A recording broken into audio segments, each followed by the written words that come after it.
Welcome to Next Page Live. This is a Winnipeg Public Library program where staff from across the system get together and share our love of reading with you, the community. We want to start today by acknowledging that Winnipeg is located on Treaty 1 territory, the home and traditional lands of the Anishinaabe, Ojibwe, Innu, Cree, and Dakota peoples, and in the national homeland of the Red River Métis. Our drinking water comes from Shoal Lake 40 First Nation in Treaty 3 territory. Thank you for being with us today. Each episode of Next Page Live has a theme, and the staff pick a selection of books they've read and enjoyed to share with you. And today's theme is Spring is in the Air.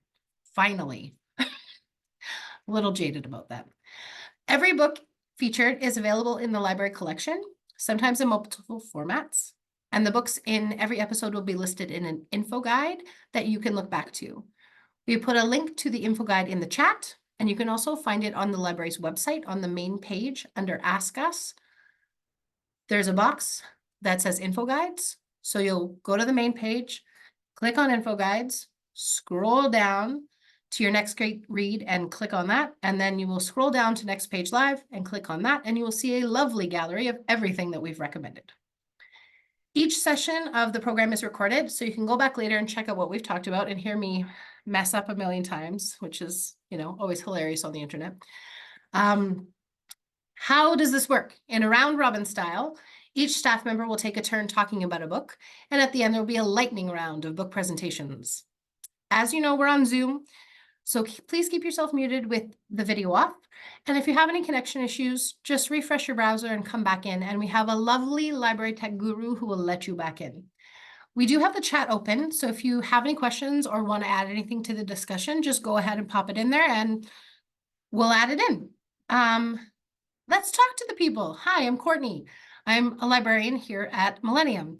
We also have Trevor, who is a branch head at Louis Riel Library. Wave to the folks, Trevor. And then we have Rémi, who's the branch head at Cornish. Hello, Rémi. And then we have Kim, who is the reader service librarian here at Mill. Hi, Kim. All right, let's start talking about books. I have to talk first. Why do I do this to myself? My first pick, I'm losing my voice, so stay with me, is called The Book of Doors. And it's by Gareth Brown. It's his debut book, and it's awesome, like really, really good. It's a fantasy book. Shocking for me, I know. It's about 400 pages. And kind of the tagline that goes with it is, if you could open a door to anywhere, where would you go? So there's this bookseller named Cassie in New York, and a customer leaves her a book.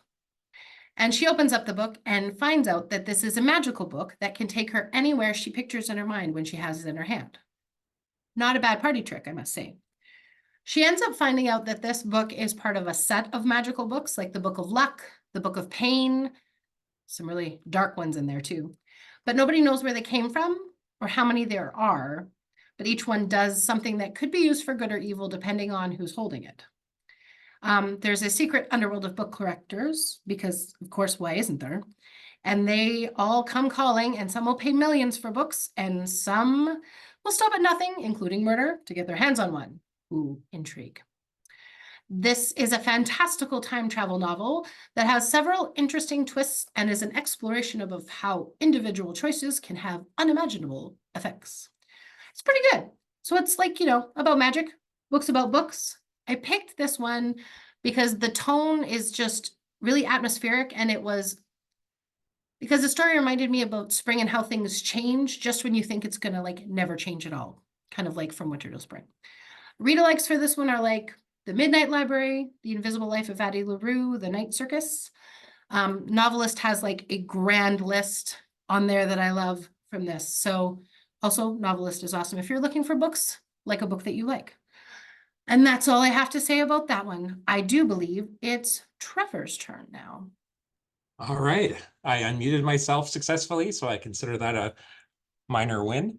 And it's great to be back. I have done a couple of these, and then I hadn't done it for a while, so it's nice to be a part of this thing. So for my first pick, I decided that because April is also Poetry Month, that I would pick a collection of poetry. So, and the one I went for was a piece of local talent. I'm just gonna hold it up like that. It's called Moon Was a Feather by Scott Nolan. Now, some of us may have heard of Scott Nolan already, is more as a musician.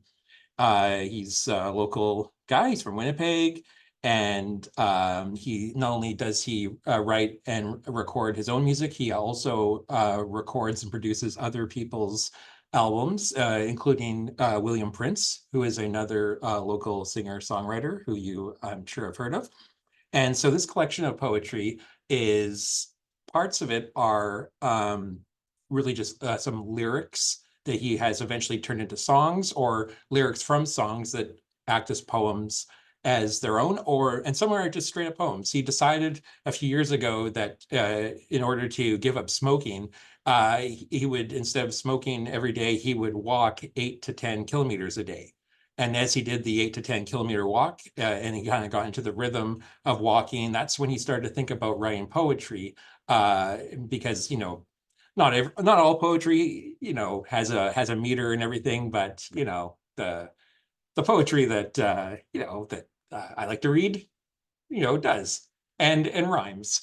And the other thing I liked about it is that he's the exact same age as me, and he grew up in Charleswood, and I grew up in St. James. So his poems are just filled with tons of Winnipeg references, and lots of stuff about the winter.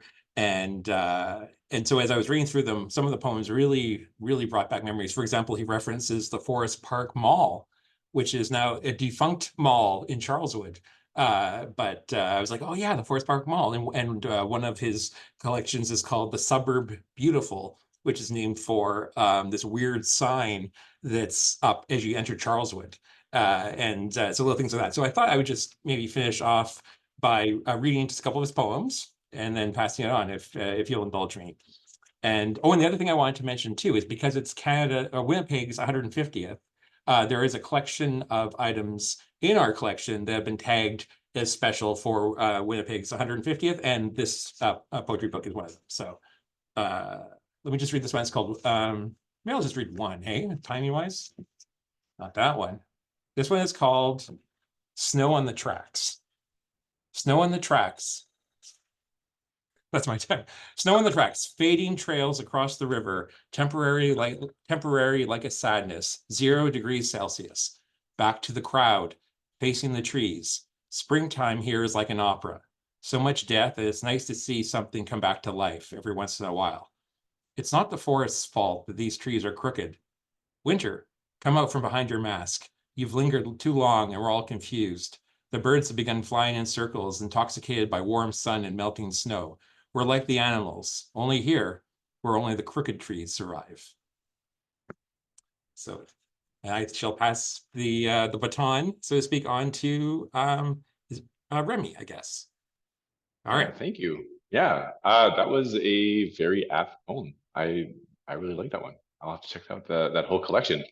So my pick for this one is The Best Laid Plans by Terry Fallis. This one's a bit of an old one. It's been around for a while. But if you haven't heard of it yet, it is about a political aide, Daniel Addison, who's a speechwriter for the leader of the opposition right before an election. Ends up quitting politics because his girlfriend ends up having an affair with the leader of the opposition, and wants to make a clean cut. So he tries to go into becoming a university professor. And the only thing is he has a hard time saying no. And right before he left, the party leader ends up asking him, for the election, since you're leaving just right before, you'll have to essentially run a losing campaign in a riding that will never win. Now he wants to try and find someone, and he has no idea who to find because no one wants to lose an election. And the one person who used to do it all this time got sick of it. So he ends up asking his landlord, who happens to be a professor of engineering, who's stuck teaching engineering for English for engineers and absolutely hates it. So they make a deal where Daniel will teach English for engineers, and Angus, the landlord, will end up going for the running for the party. Well, it had no plans of winning, but there's a whole scandal that happens. He ends up winning the election, and it's absolutely hilarious. I ended up winning the award for the Stephen Leacock Medal for Humor. And it is an absolute hilarious read. It is probably the most Canadian book that I think I've read. Think humor from like 22 minutes. So, you know, not everyone will necessarily connect to it, but if you've like gone through grade 8 social sciences, you'll remember a lot of like of how our political system works, and it ends up being just absolutely hilarious. So I ended up picking this one because in spring, I'm always looking for something that's light, that's funny. That way, if there is a sunny day, it won't take me long to read. And if it's a rainy day, then I'm just laughing my way through it. That's it for the best laid plans with Terry Fallis. On to Kim next. Unmute. Yes, so I ended up choosing Scientific Marvel by Chimwemwe Undi. So this is brand new local poetry release, and yeah, she's actually Winnipeg's poet laureate right now, and it is actually another really Winnipeg poetry collection. It really fits the feeling of spring, I think. So, you know, just brand new books that come out in spring, and you know, we have a number of copies in the system, and they're on order, so people can place a hold on it if they're, and then they can get the brand new copy. I got my own copy and I really enjoyed it. Even if you just like local poetry, you know, many of the poems really touch a nerve for the Winnipegger, and there's a lot of familiarity too. So mentioning the weather, Portage in Maine. There's a number of poems about Portage Place, which I love. It also really speaks to, you know, the heavy things in Winnipeg, the poverty, racism, and colonialism. You know, there's a really funny poem that I could also read. It's called the Winnipeg Poem, and it really just lists out a number of the stereotypes that we kind of invoke when we're talking about Winnipeg, like the taglines of the city. So maybe I'll quickly read that. It's called Winnipeg Poem. 1. A reference to the famously frigid winters, often by way of reference to winter clothing or activities. 2. For obvious reasons, the phrase prairie sky. 3. Lamenting, general. 4. Lamenting, winter specific. 5. Invoking John K. Sampson explicitly or by prosody. 6. A reference to the history of the name Winnipeg being murky water. 7. A passing or rote reference to Indigenous people, broadly, post-2015, apologetic in tone. 8. A mention of local flora, typically in metaphor, example lilac, chokecherry, birch, milkweed, Saskatoon berry, thistle, goldenrod, prairie grass, etc. 9. A mention of local fauna, typically in metaphor, example deer tick, blackfly, skeeter, cankerworm, pigeon, crow, etc. 10. A reference to the forking of the Red and Assiniboine rivers and or to the forks. 11. A reference to Salisbury House, Sal's, and pre-2019 Stella's restaurants. 12. Portage in Maine and or Confusion Corner and or the Golden Boy. 13. Invoking Guy Madden's My Winnipeg, explicitly or in tone. And 14. Grain, etc. And I listened to an amazing interview with her, and she said she put that all in one poem so that she would remind herself not to talk about that in the other poems. And I love that. And also in the book, she uses blackout poetry from different legal cases. And it's really interesting because she actually works as a lawyer too. So I think being a lawyer must really give you a specific perspective on Winnipeg. And the title is interesting too. So not sure if anyone remembers Scientific Marvel, but it was actually a beauty school that ran for over 100 years in downtown Winnipeg, and it closed, I think, around 2017. And just really happy to promote this book too. Chim is a library supporter, has done a lot of events with us in the past, and I hope we get to host her again soon. So I'll pass it back to Courtney. I'm gonna have to read that one right away. That sounds Yes. super cool. Okay. I also did something nonfiction-y, which is interesting. So this is actually a recommendation from another librarian. It's called Joyful: The Surprising Power of Ordinary Things to Create Extraordinary Happiness by Ingrid Fattel-Lee. And it's basically about what if the natural vibrancy of our surroundings actually is the most renewable and easily accessible source of joy. So basically all she does in the book, there's like 10 different chapters with a different focus on each one, and each one kind of focuses in a different area, but she explores how these like seemingly mundane spaces that we interact with every day, like your office or the bus or walking outside, have surprising and powerful effects on our mood. So she looks at neuroscience and psychology and lots of different cases of this to explain why we feel either anxious or competitive, or in another element, we feel acceptance and delight, and just shows how you can harness the power of your surroundings to live a fuller, healthier, and truly joyful life, which is pretty spring-like, especially the chapter on renewal. I found that one was very much, very, let's try this again. So like, throw up some polka dots, like some pink. Confetti's great, but like, maybe you just like simple, clean lines from IKEA, but just looking at why you like things and how you incorporate them into your life and how that actually brings some buoyancy and lift into your daily goings on. So it's pretty cool. I found it was very much like Life in 5 Senses by Gretchen Rubin, but different. And the interesting thing is on her website and in the back of the book, there is a toolkit so you can kind of figure out like what you don't like and what you do like and how to incorporate it into your life, which is pretty cool. So I highly recommend this one. All right, Trevor, it's your turn.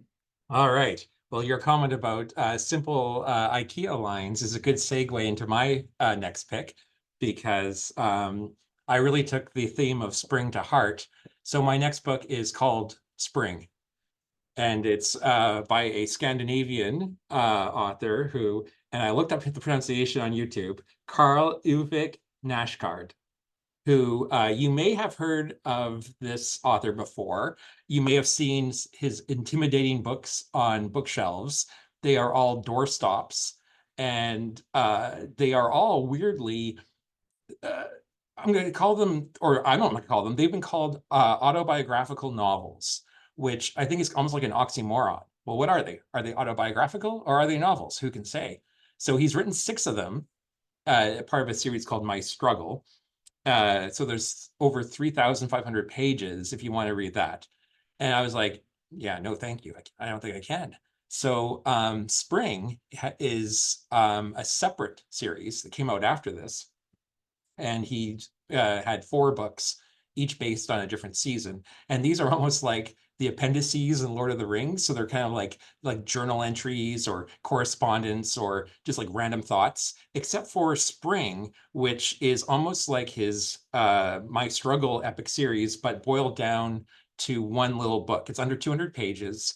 And it's often considered a great entry point into the series if you just want to get a taste of what his writing style is like, and see whether you want to embark on the 6-volume Odyssey that he's written. So what is this thing all about? Why I chose it because of the title, obviously, but I also chose it because it's a really like interesting idea. The entire book takes place over one day when his youngest daughter is maybe like 3 months old. And when I say one day, I'm saying like everything that happens in his day, almost to the point of like being uncomfortable. Like, for example, he describes a bowel movement early on where I was honestly worried. I thought maybe he should see a doctor about this, because it's it was like, you know, this is the level of granularity you're getting with this, but it's somehow super compelling because he's talking about, you know, getting his older kids ready for school and going off, and the way he's talking to his little baby, and it really took me right back to when my own daughter was a baby 15 years ago, and all of the just the little things that you do that you don't think about, he puts in the book. And then it's not just that, because as the book's going along, it's not just a catalog of everything that happens in the day. You slowly get this kind of weird, like, sense of dread as you're reading it, because there are references to things that you don't really know what's happening. Like, for example, there's been he's had encounters with like the Swedish version of Child and Family Services. There's sort of oblique references to his wife or the mother of this child, but we're not really 100% sure what's going on. And he's telling the story. It's written in the sort of like the second person. So he's like, it's as if he's writing it for his daughter to read when she's older. And so the whole course of the day, he's sort of getting his daughter ready for a little road trip to go visit the mother. That's all I'm going to say, because I think to say anything else might just say too much. So if you're interested and if you've seen this guy's books before and you're like, there's no way I want to read it, I would recommend reading this one. And then you could sort of say, yeah, no thanks. Or yeah, I want to read more, because I picked up volume 1 of his next one, but it starts off with like extremely detailed like examples of how people die. And I was like, yeah, I don't know.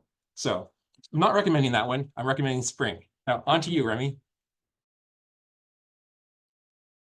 Thank you. Yeah, spring definitely is more spring rather than descriptions of death, which I find is a lot of like maybe Scandinavian authors. I don't know. They seem to have a good way of writing that dark style. So my book selection is actually a bit similar to Courtney's, called The Secret of Cooking by B. Wilson. Recipes for an easier life in the kitchen, which for me, I'm always looking for. I love to cook, which is how I found this book. I ended up just kind of flipping through it and found like a really interesting recipe where it's a pound cake, but she starts with the oven cold. I'm like, well, that seems kind of weird. And flipping through the rest of it, I realized that her whole plan with this book was to try and get all of these tips, these tricks, shortcuts that make recipe or make cooking in like everyday life much more simple and fun and enjoyable. But as she was doing this project, it was like early 2000s, or sorry, early 2020, 2019. Her husband left her for a younger woman in like May or June of 2020. So like in the middle of the pandemic. And so things really went downhill for her. Sort of mentally, because yeah, she was grieving a relationship. She had 3 kids and wasn't really able to connect with anyone else directly because of the pandemic. And so she found a way where she was able to reconnect sort of with cooking by finding out all of these different tips and just making it more enjoyable. But I want to point out, like, she ended up having a fun little quote where it says, "I'm not pretending that cooking mended my broken heart. When life sucks, it doesn't just stop sucking because you have cooked the best pavlova of your life," which she references, or finally figured out how to make a vinaigrette that works every time, also references it. But these things also don't hurt. The rekindled love of cooking made her all the more determined to make cooking easier for herself and for others, which makes cooking more enjoyable. So I've found it especially helpful. There's actually quite a few recipes that I made from this that are really, really good. But it's actually the first recipe book from B. Wilson. She's written quite a few others called "Consider the Fork," a history of how we cook and eat, or "First Bites: How We Learn to Eat," or "Sandwich: A Global History." So it's just a lot of like history about food. And so with all of her recipes, she ends up talking about her inspiration. So she talks about which books that she's read or which cook or cookbook author she was inspired for this particular recipe, the shortcuts that they end up using. And it just, for me, I found it was like a different way of looking at making food in the kitchen and making it much more enjoyable, which is very spring-like, I find. If you haven't, you know, you get into spring cleaning, get all refreshed, you want to try something different. If you haven't forgotten about your New Year's resolutions, you'll want to keep it going. And it just makes it a lot of fun. A couple of the good recipes is just like a simple tomato sauce that you end up just cooking for like 30 minutes, and then you can have it in like 4 or 5 different ways. Just another whole chapter about carrots, just all the different ways that you can cook a carrot, and having that as your base for practicing how to cook different meals, different strategies. So anyway, very fun book. I really enjoyed it. And the writing is beautiful. And you see her connecting with her family as she's grieving this relationship. Yeah. On to you, Kim. Oh, I love that. I think I'm gonna have to place a hold on that one. So my second pick was And Then She Fell by Alicia Elliott. So this is a fiction title. It's by Mohawk author Alicia Elliott. I guess I would say that it is darkly funny, but you know, it's also quite a bit heavy. I really enjoy her writing style. It feels quite personal. It really invites the reader into the main character, into her experience. And I think the book is really looking at familial trauma passed down from between generations. And it also isn't really told in a linear way. So the book follows a character named Alice. She's a new mom. She's Indigenous. She's married to a white man and living in an upper middle class area of Toronto. Alice is struggling. She doesn't really fit into the neighborhood. There's some local moms that seem to be really keeping an eye on her. And at the same time, you know, her husband is really trying to move up in the ranks of academia. And, you know, there's kind of this this narrative about him like disregarding Alice's experience and her own work as a writer. There's also a piece where she's struggling with grief and because her own mother had recently passed, and of course being at home with a new baby, that's just, you know, a huge life change. And in the midst of all that, Alice is hearing voices and losing pieces of time.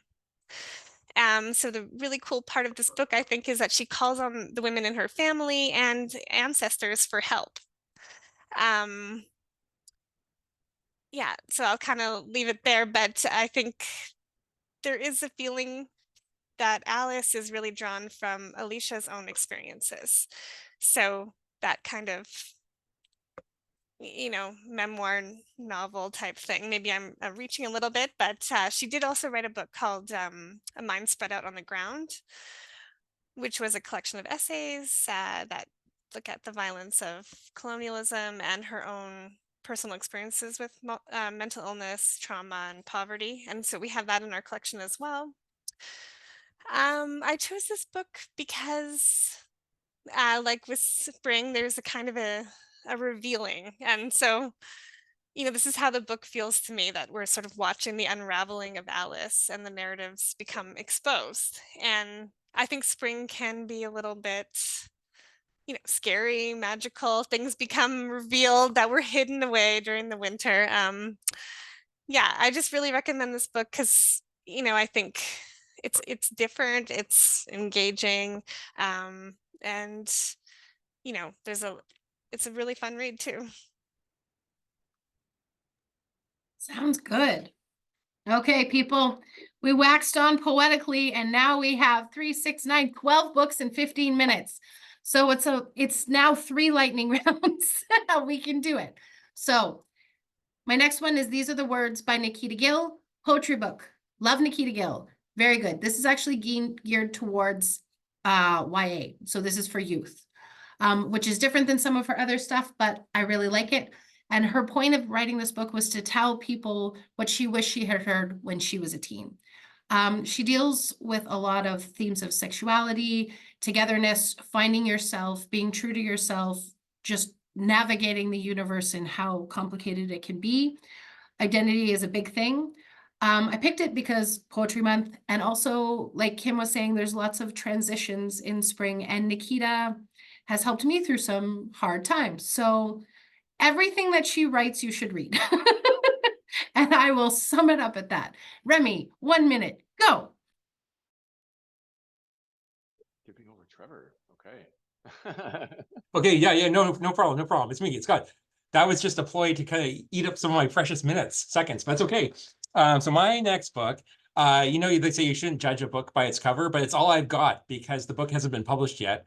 And I thought, springtime is trying something new. And I'll tell you what, we got a list of new books coming out, and I was delighted to find that this one was part of it. If you can see, the Book of Elsewhere, written by none other than Keanu Reeves and another guy. The other guy is actually a legit writer, China Mieville, who's a British science. But I'm going to hold this image up for a second because I want you to have a good look at it, if you can. And I'm going to read you what the description of the book says. The beautiful cover presents a strange and intriguing image that even fans of the comics won't be familiar with. But this creature is revealed in the book to be a vital character whose image will become iconic to readers. So look at it, memorize it. I don't know what it is. Is it a heart? Is it like a squid? Nobody knows. And so he's also, okay, it's tied into this comic Berserker. Keanu does not like vowels. So it's part of the Berserker universe, which I've read. And as you can see on the cover, yeah, it kind of looks like Keanu, doesn't it? He's the Berserker. He's a guy that's 8,000 years old and cannot die. And he goes berserk every once in a while. So there are 3 volumes of this. It's a 12-issue limited series. But, the thing I'm really looking forward to is this one. On to you, Rémi. Amazing. That sounds so wonderful. When I saw it on the list, I was so curious what it was. Should I be giving you my copy that I have, the eGalley early edition for this? What? Oh. All right. Yes. So my pick is The Book Thief, which is one of those stories where it's the truth is stranger than fiction. Story of the most prolific thief ever. Stefan and Brett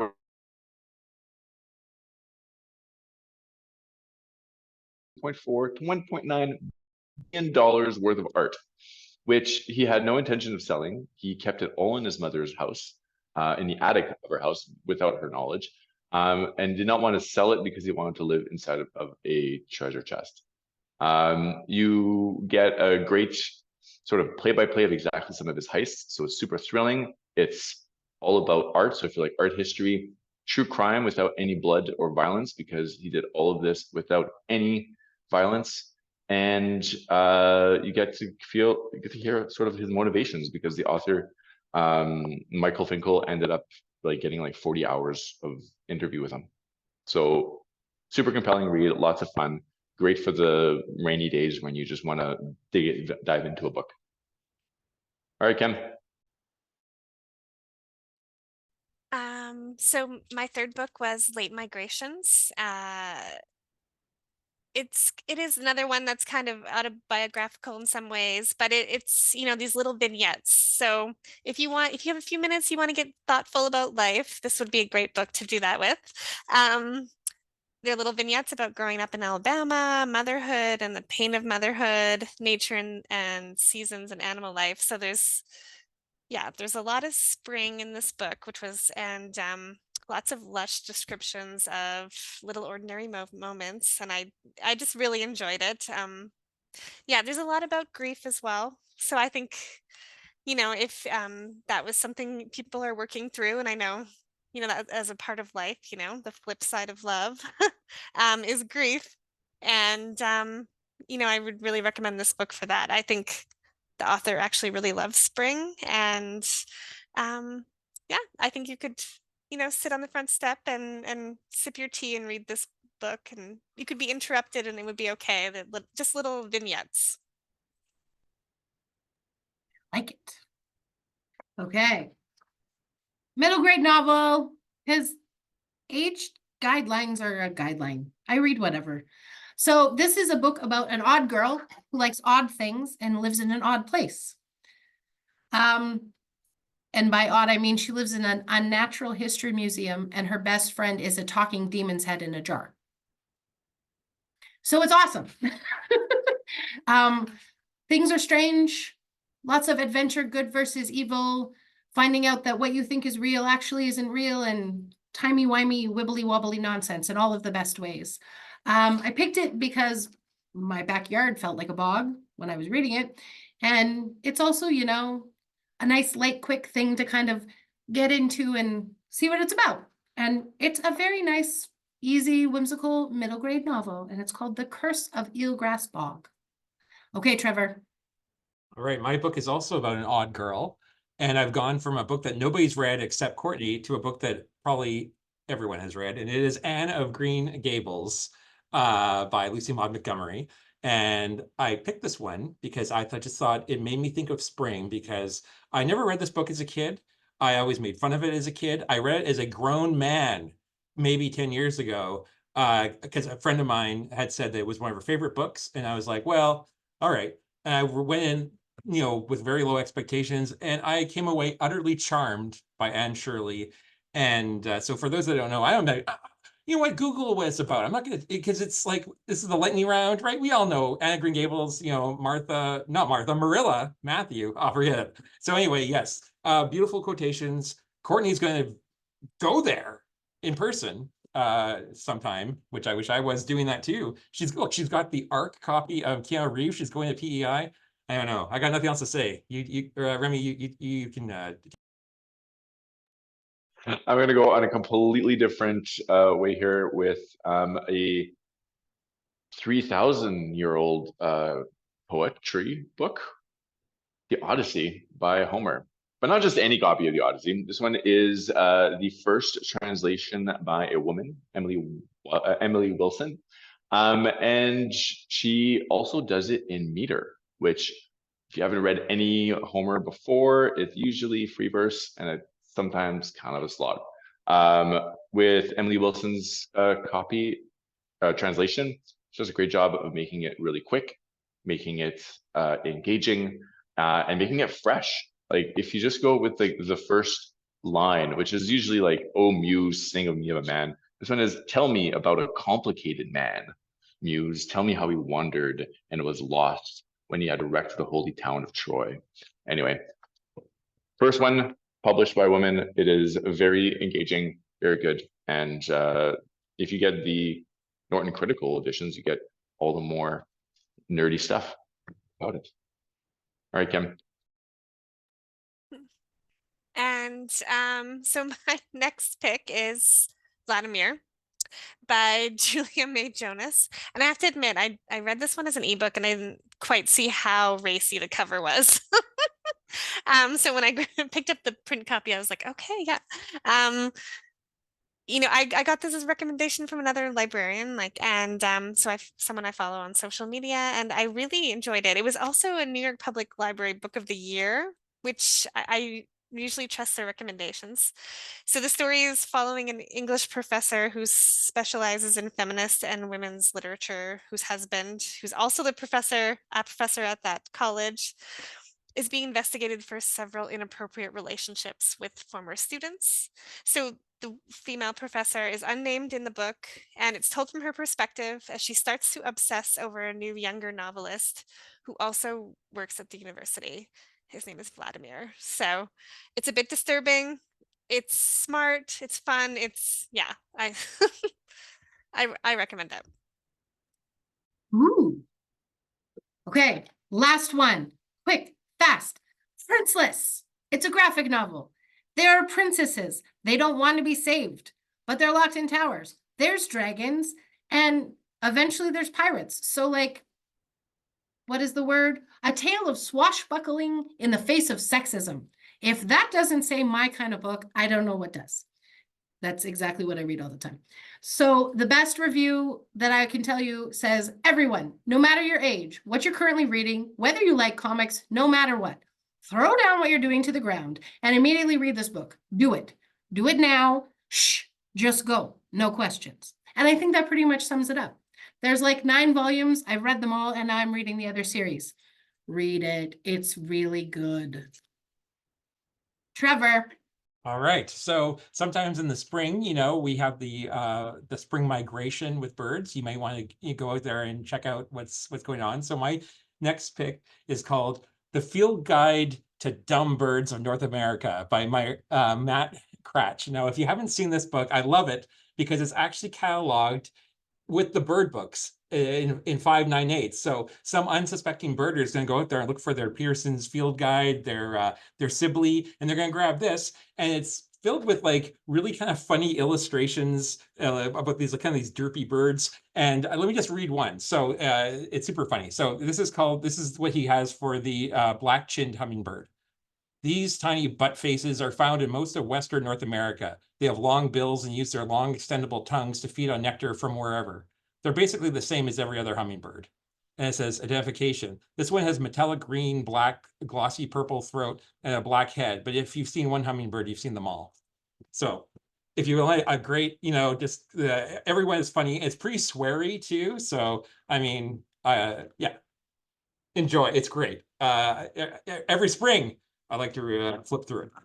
Rémi. Okay, that sounds amazing. I'm gonna go put that on a hold right away. If you haven't seen on Netflix, there's a new show called The 3-Body Problem by Xinxin Liu, and it is. I ended up reading it like 4 years ago, and it blew my mind. It is all about science no longer working, scientists dying, and this weird video game. But it's so much more than that. That's just really the starting point, and really giving up anything else would be too much. Oh, and there's also Chinese Revolution sort of historical bit where one of the main characters has a traumatic experience in the Chinese Revolution, which isn't too surprising, but kind of shapes probably the rest of humanity. 3-Body Problem, check it out. If not the book, then at least the Netflix series, which might be a little bit more beginner friendly. There's a lot of science in the book. Okay, Kim. Okay, and my last pick was Dandelion Daughter by Gabrielle Bouillon Tremblay. I like the cover. It has dandelions, which I thought, kind of springish, early summer. And it's set in Quebec. It was originally written in French, and it's translated beautifully. It's one of the selections from the Dublin Literary Award, which is a really interesting award, which all the books are nominated by and put forward by libraries across the world. It's a portrait of growing up being misgendered as a trans kid in small town Quebec. And, it's another one of those it's based on the author's experience sort of generally, but also fictionalized. It's side note that it's been adopted into some schools across Canada as part of learning. So I thought that was really cool as well. Yeah. Ooh, I like it. We did it. Just in time. See, we can do things. We can do hard things. Thank you for being here with us, everyone. That was 20 books, and we started 2 minutes late, so technically we're not running over. We will be emailing you an evaluation form about the program, so please let us know what you thought. We do like feedback. We hope you're able to come and see us again. We're doing our next offering of Next Page Live on June 10th. Have a great night, everybody. Bye.